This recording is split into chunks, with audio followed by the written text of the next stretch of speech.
Hey everyone, welcome back to the PyBot series where we will build a simple and smart chatbot in Python step by step.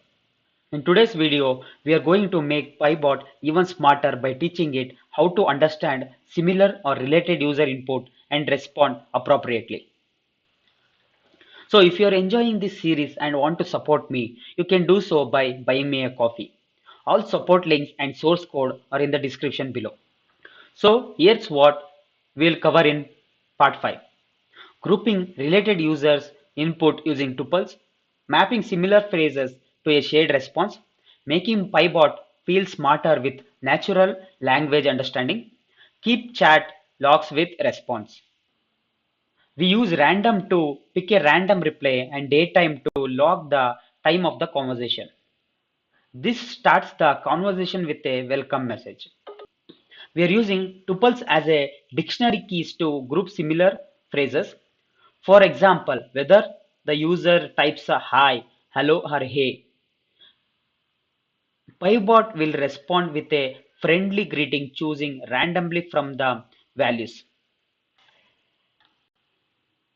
This creates a logs entry with a timestamp whenever the chat starts. This here is the core of the chatbot. It takes user input, converts it to lowercase, and removes any extra white spaces to normalize the text. If the user type exit, we thank them and stop the chat loop while also logging it.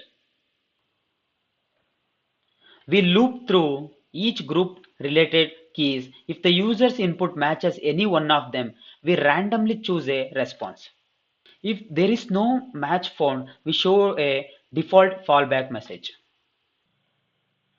Finally, we print the bot's reply and save both the user's input and response to a text file.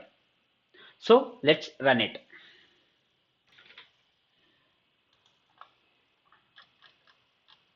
Now, if I type anything, hi, hello, or hey, it will choose the response from these values, like hello. See, for hi also it gave the same thing, hello also. It's completely random. If I exit, it's gonna give a goodbye message and stops the loop. And after that, it's gonna store the chat in the text file. That's it for part 5. PyBot now understands multiple ways of saying the same thing. This makes your chatbot feel more natural and intelligent. In the next part, we will build a GUI using Tinker. Don't forget to like, share, and subscribe if you found this helpful. Want to tweak this bot even more? Try adding your own custom responses to each group. You could even expand it with regex or NPL tools later.